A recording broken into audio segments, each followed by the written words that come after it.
Gente, nós vamos meditar na palavra de Deus no livro de Êxodo, no capítulo 5, que é o segundo livro da Bíblia, escrito por Moisés. Os 5 primeiros livros da Bíblia foram escritos por Moisés, e eles formam esse bloco que eles chamam de Pentateuco, 5 livros escrito por Moisés. E Êxodo significa, uma palavra que significa saída, porque ela trata da saída do povo de Israel do Egito, daquela escravidão de mais de 400 anos ali no Egito. Eles ficaram 430 anos ali, mas 400 anos eles ficaram como escravo. 30 anos foi o período que eles ficaram quando José ainda era vivo, e o período que José viveu, eles não foram escravizados. Mas depois que José morreu, o outro faraó, que foi sucessor daquele faraó que foi amigo de José, o outro faraó não olhou da mesma forma para o povo de Israel como o anterior. E o povo de Israel começou a ser escravizado naquele lugar. E Deus já tinha falado com Abraão que eles iam ficar 400 anos escravo ali no Egito. E no final desses 400 anos, eles iam sair do Egito com grande despojo. E quando foi chegando esse fim de 400 anos de escravidão, eles começaram a clamar por causa de muita opressão, de muita maldade, de muita perversidade, por causa dos maus tratos, tanta coisa que eles estavam passando. E Deus levantou Moisés para levar até o Egito, para, através de Moisés, eles serem tirados ali do Egito. Então esse capítulo 5 é um momento em que Moisés vai com Arão para falar com o faraó a respeito do povo e a respeito da saída do povo de Israel ali do Egito. Então nós vamos ver nesse texto como o inimigo, ele se levanta para que as pessoas não fiquem libertas, como ele deseja que as pessoas fiquem na opressão, como ele não quer perder os seus escravos, ele não quer perder o seu domínio na vida das pessoas. Ele quer manter as pessoas cativas e elas fazendo o que ele quer que elas façam. E quando alguém se levanta para libertar aquela pessoa, para orar, para evangelizar, o inimigo começa a dobrar aquela carga para as pessoas que estão orando desistirem daquela libertação e a própria pessoa desistir da libertação dela. Então isso tudo acontece no reino espiritual, quando nós estamos lidando com cativos, com cativeiros, com prisões na vida de outras pessoas e com prisões na nossa própria vida. Situações que têm que sair da nossa vida, situações que não são de Deus, situações que estão nos fazendo mal e estão roubando o melhor de Deus da nossa vida, roubando no chamado, roubando no ministério, roubando no relacionamento com Deus, no relacionamento familiar. E muitas vezes nós não queremos ficar libertos. É impressionante. Não é só porque o inimigo está dobrando a carga, não. É porque muitas vezes não há uma decisão, não há um comportamento de decidir pela libertação, decidir sair de uma situação e passar para o lado de Deus, e passar para o lado do plano de Deus e para o lado que é a vontade de Deus. E em toda essa questão ainda acontece um grande engano. É a pessoa achar que mesmo ela não fazendo o que Deus quer, ela vai ficar com Deus e ela ainda vai fazer alguma coisa para Deus e vai ficar tudo certo. E não é assim que funciona. Porque os caminhos de Deus não são os nossos caminhos. E os pensamentos de Deus também não são os nossos. Deus nunca vai andar no meu plano e nem no seu. Mas Ele nos convida a andar no plano dEle. E a palavra de Deus diz, em Jeremias 29:11, Deus falando para nós: eu é que sei os planos que eu tenho a respeito de vós. Planos de paz e não de mal, para vos dar o fim que esperais. Então é Deus que sabe, é Deus quem sabe do plano que Ele tem para nós. Não é nós que sabemos do plano e colocamos o plano para Deus andar num plano que eu fiz, num plano que você fez. Não. Ele é que sabe e é Ele é que tem o plano. E Ele nos convida a andar nesse plano. E nesse mesmo capítulo 29 ele fala: e buscar-me-eis e me achareis, quando me buscardes de todo o vosso coração, de toda a vossa alma. Então o que ele está falando? Eu tenho um plano, mas vocês têm que tomar uma decisão de andar nesse plano. Eu tenho um plano, mas vocês têm que tomar a decisão de querer esse plano, de vir para esse plano, de se posicionar nesse plano. Então Deus não quer que eu seja uma mera espectadora do plano. Fique fora do plano e o tempo todo olhando aquele plano de longe e falando: um dia eu vou andar nesse plano. Quem sabe um dia eu vou andar nesse plano. Então, se eu estou pensando assim, eu estou me comportando assim. Porque a palavra de Deus diz, em Provérbios 23:7, que aquilo que o homem imagina é o que ele é, automaticamente é o que ele faz. Porque nós fazemos aquilo que pensamos. As nossas atitudes, elas acontecem depois dos pensamentos a respeito daquelas atitudes brotarem na nossa mente. Então aquilo fica na mente, daqui a pouco aquilo vira um comportamento. Daqui a pouco aquilo vira uma ação. Então eu vou olhando para o plano e vou procrastinando. O que é procrastinar? É ir deixando para depois. Mas é deixando para depois, tendo uma certeza lá no íntimo que a gente nunca vai fazer aquilo mesmo. Aquilo ali é só um espírito de engano. Aquilo é uma manobra almática. O que é isso? É uma manobra dentro da minha alma, eu me enganando que um dia eu vou fazer aquilo para eu me sentir confortável diante daquela situação e não acusada.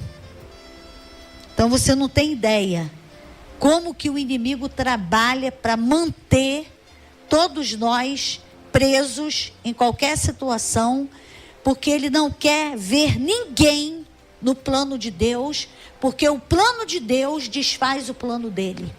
O plano de Deus frustra o plano dele. Mas só que Deus, ele não faz como o diabo, que obriga as pessoas, que escraviza as pessoas. O plano de Deus, nós escolhemos ser servos. Nós fazemos a escolha de servir a Deus. Nós tomamos a decisão de servir ao Senhor. Então nós vamos ver aqui em Êxodo 5, como que aconteceu essa situação. A partir do primeiro versículo, fala assim: depois foram Moisés e Arão e disseram a Faraó: assim diz o Senhor, o Deus de Israel: deixa ir o meu povo para que me celebre uma festa no deserto. Mas Faraó respondeu: quem é o Senhor, para que eu ouça sua voz para deixar ir Israel? Não conheço o Senhor, nem tampouco deixarei ir Israel. Porque Faraó, lá no Egito, ele se considerava, né, se auto-intitulava um Deus. Quando Moisés foi falar com ele a respeito de um outro Deus, a respeito de um outro Senhor, ele falou: não, eu não conheço. Como se ele estivesse falando: não, aqui não tem outro. O Deus aqui sou eu. eu é que mando aqui. Era como se ele estivesse falando isso para Moisés, e ele falou assim: eu não vou deixar o povo ir. Não vou deixar. Então eles ainda falaram: o Deus dos hebreus nos encontrou, portanto deixa-nos, pedimos-te, ir caminho de 3 dias ao deserto e oferecer sacrifícios ao Senhor nosso Deus, para que ele não venha sobre nós com pestilência ou com espada. Respondeu-lhes de novo o rei do Egito: Moisés e Arão, por que fazeis o povo cessar das suas obras? Ide as vossas cargas. Disse mais Faraó: eis que o povo da terra já é muito, e vós os fazeis abandonar as suas cargas. Naquele mesmo dia, Faraó deu ordem aos exatores do povo e aos seus oficiais, dizendo: não tornareis a dar como dantes a palha ao povo para fazer tijolos. Vão eles mesmos e colham palha para si. Também lhes imporeis a conta dos tijolos que dantes faziam. Nada diminuireis dela, porque eles estão ociosos. Por isso clamam dizendo: vamos, sacrifiquemos ao nosso Deus. Agrave-se o serviço sobre esses homens, para que se ocupem nele e não deem ouvidos às palavras mentirosas. O que aconteceu? Quando Moisés falou para Faraó: Deus mandou eu vir aqui para tirar o povo daqui, para você deixar nós sairmos 3 dias caminho do deserto para sacrificar ao nosso Deus, para que a terra não seja ferida com pestilência e com pragas. O que Faraó falou? Aumentem a carga deles, porque eles estão ficando desocupados e pensando em sair daqui, indo atrás dessa palavra que Moisés está falando. Aumentem a carga deles, ocupem eles mais ainda. A quantidade de tijolos que eles estavam fazendo, eles vão continuar fazendo, mas a palha que vocês davam para eles, vocês não vão dar. Eles vão ter que buscar a palha e fazer a mesma quantidade de tijolos. Então ele aumentou o trabalho, aumentou a escravidão. Isso é um símbolo do diabo e das obras que o inimigo faz para impedir a libertação das pessoas. Então o povo ficou trabalhando, ficou mais ainda escravizado, e eles começaram a murmurar com Moisés, falando para Moisés que depois que Moisés veio para libertá-los, aí que as coisas pioraram mais. Você já viu isso? Você já ouviu isso? Quem está lutando com libertação, quem está querendo uma libertação, ou alguém está ajudando um outro a se libertar, está deparando com esse quadro. O quadro que o inimigo investe mais, para a pessoa ficar mais presa, para ela se sentir mais incapaz e se sentir mais inútil. E ele vem com um monte de engano, para a pessoa achar que ela tem que continuar daquele jeito. Porque quando ela começou a reagir pela libertação, as coisas pioraram mais para ela. Então isso não vale a pena. O que vale a pena é ela continuar do jeito que ela está. E o povo ficou pensando assim. E tem muita gente pensando assim.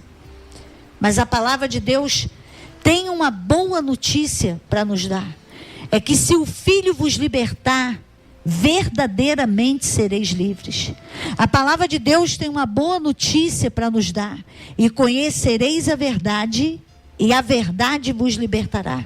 Então o que Deus está falando? O conhecimento de Deus, o conhecimento da palavra de Deus é que nos liberta.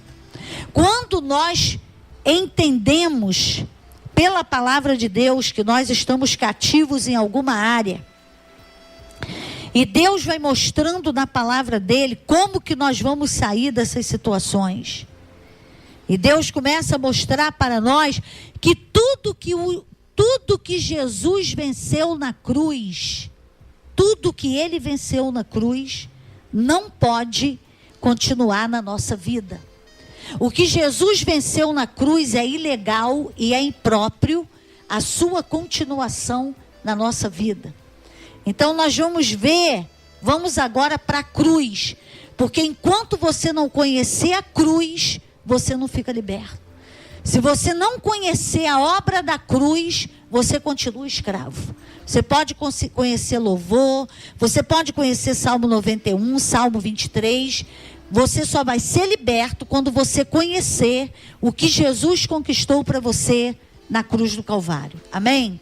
Então nós vamos a alguns textos da palavra de Deus, que nós não vamos nos aprofundar por conta do horário, mas esse assunto é um assunto que eu sempre falo da cruz, aqui na ministração.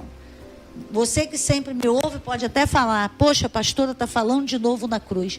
Nós temos que falar sempre na cruz. A palavra de Deus diz para a gente trazer à memória a morte de Jesus Cristo, lembrar da morte. Porque quando ele morreu, ele venceu tanta coisa ali na cruz que você não tem ideia. E tudo que ele venceu na cruz, com a sua morte, com a sua ressurreição, não pode continuar na nossa vida, porque foi vencido na cruz. Então não pode continuar na minha vida. Então nós vamos ver aqui no livro do profeta Isaías, no capítulo 53, no versículo 4 e 5, nós lemos assim: verdadeiramente ele tomou sobre si as nossas enfermidades e carregou com as nossas dores, e nós o reputávamos por aflito, ferido de Deus e oprimido. Mas ele foi ferido por causa das nossas transgressões e esmagado por causa das nossas iniquidades. O castigo que nos traz a paz estava sobre ele, e pelas suas pisaduras fomos sarados. Então, pelo menos três coisas nós vemos aqui. Jesus levou sobre ele na cruz todas as nossas enfermidades. Todas. E todas as nossas dores. Então, todas as enfermidades físicas e as enfermidades morais. Que são as enfermidades morais? São as dores na alma. São as tristezas, as angústias, a depressão, a mágoa, o ressentimento. Isso tudo Jesus pode nos libertar, porque ele levou sobre ele na cruz enfermidades e dores. Não pode ter domínio sobre nós. Ele também foi castigado na cruz. O castigo que nos traz a paz estava sobre ele. Então ele foi castigado para nós termos paz. Então nós temos direito à cura. Só nesses 2 versículos nós já vemos isso. Temos direito à cura física e à cura da alma. Nós temos direito ao perdão dos nossos pecados e temos direito à paz. Então ele venceu a enfermidade na cruz, ele venceu o pecado na cruz e ele venceu o castigo na cruz, que tirava a nossa paz. E agora nós temos paz, nós temos cura e nós temos perdão pelo sacrifício da cruz. Agora nós vamos ver também o que mais Jesus venceu ali na cruz do Calvário. Vamos começar por Gálatas. A carta do apóstolo Paulo aos Gálatas, no capítulo 3 e no versículo 13. Quando Paulo falando à igreja da Galácia, ele falou assim, Cristo nos resgatou da maldição da lei, fazendo-se maldição por nós, porque está escrito: maldito todo aquele que for pendurado no madeiro. Então ali na cruz do Calvário, Jesus também se fez maldito por nós. O que significa isso? Todas as maldições da lei que estavam sobre a nossa vida, Jesus levou sobre ele. Porque todo aquele que morresse no madeiro era maldito. Então ele se fez maldição em nosso lugar. Que maldições são essas, chamadas de maldições da lei? São as maldições que estão escritas no capítulo 28 de Deuteronômio. 3 grupos de maldições. Capítulo 28, do versículo 15 até o 67, tem esses 3 grupos de maldições. Maldições das enfermidades, maldições da miséria e maldições da morte. Então, quando Jesus foi ali na cruz, ele destruiu a miséria. Por isso que o inimigo ama a pessoa na miséria. E ele luta para arrancar tudo de todo mundo, para deixar todo mundo desempregado, deixar todo mundo falido e deixar todo mundo endividado, porque ele ama a miséria e a miséria é uma obra do diabo. Enfermidade é uma obra do diabo. E tem gente que fala, é da vontade de Deus que eu fique na miséria. Nunca foi, nem nunca vai ser. A miséria é uma obra do inferno. E Jesus se fez maldito na cruz, quebrando a maldição da miséria, quebrando a maldição da enfermidade, quebrando a maldição da morte, para nós termos vida eterna com Ele, para nós sermos abençoados ao invés de amaldiçoados e miseráveis, para nós sermos prósperos. Então ele venceu. Quando ele se fez maldição em nosso lugar, ele quebrou todas essas maldições. Então não seja simpatizante da miséria.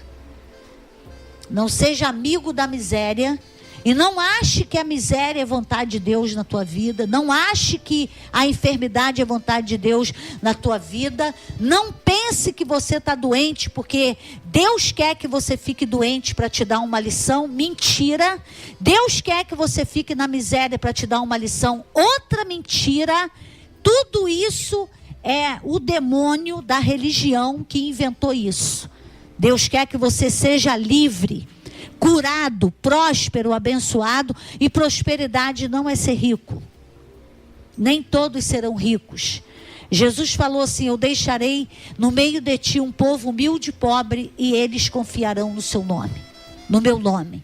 Então, pobreza também não é miséria. Quando Jesus está falando de pobreza aqui, ele não está falando de miserável.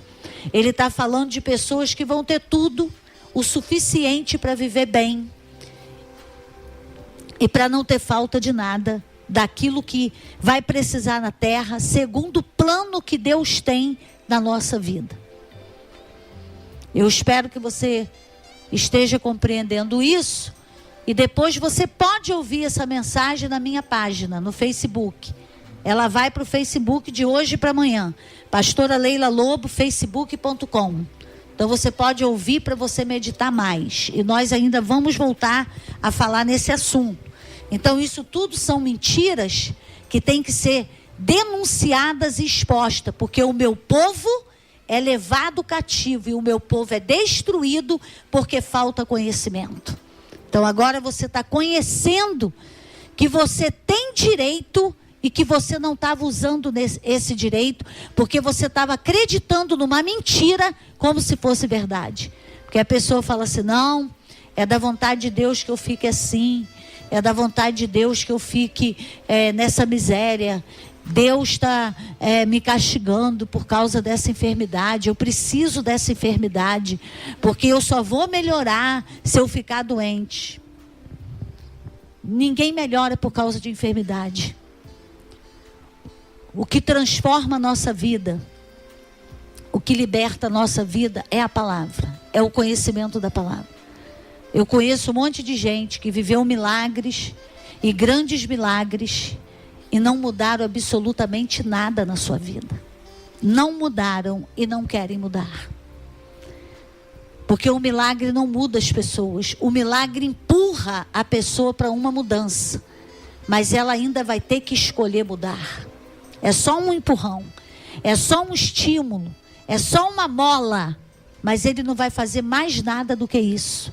O homem e a mulher que recebeu um milagre, que está marcado por um milagre de Deus, ainda vão precisar tomar uma decisão de conhecer a verdade para mudar, de querer a verdade de Deus para mudar, porque só o milagre em si não vai mudar ninguém, não vai mudar. Você pode ter certeza do que eu estou falando. Então, gente, nós vamos ver mais um item. Nós lemos aqui que Jesus se fez maldito por nós. Falei dos 3 grupos de maldições que estão em Deuteronômio 28, do 15 até o 67, do versículo 15 ao 67. A quantidade de maldições que estão ali, que Jesus destruiu tudo na cruz, não tem poder sobre nós, é ilegal, não pode ficar.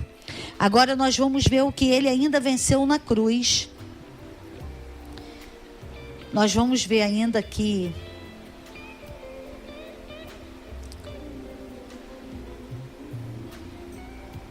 na palavra de Deus,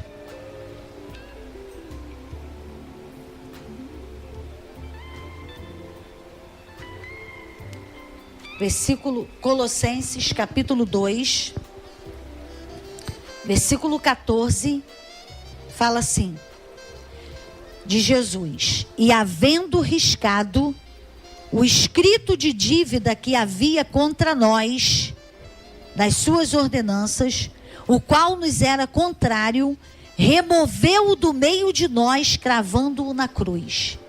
Então havia sobre nós uma condenação eterna, uma dívida impagável. O que é isso? Nós, por nós mesmos, não conseguíamos nos libertar dessa condenação eterna, nem por meio de obras, nem por meio de nada. Então Jesus foi lá na cruz, pegou essa dívida toda e colocou sobre ele, e destruiu essa dívida. Ele pagou essa dívida, ele nos lavou com o sangue dele, ele pagou essa dívida com preço de sangue. Por isso que a palavra de Deus fala que nós custamos o preço do sangue de Jesus. A palavra de Deus diz: porque foste comprado por alto preço. E a moeda que pagou o nosso resgate e que nos transportou do império das trevas para o reino do seu Filho amado, foi esse sangue derramado ali na cruz do Calvário. Então nós recebemos na cruz a vida eterna, o perdão dos nossos pecados, mas ainda tem mais coisa que Jesus venceu na cruz do Calvário. O versículo 15 fala assim: e tendo despojado os principados e potestades, os exibiu publicamente e deles triunfou na mesma cruz. Então ali na cruz, ele venceu o quê? Ele acabou com quem? Com toda a força das trevas. Ele colocou principados, potestades e dominadores expostos, envergonhados publicamente, despojou eles. O que é despojar? Despojar é tirar tudo, tirou toda a força deles e triunfou sobre eles. Amém? Então você é mais do que vencedor, você pode ser de Deus, você pode ser liberto, você pode ser curado, perdoado e próspero em nome de Jesus. Deus te abençoe muitíssimo.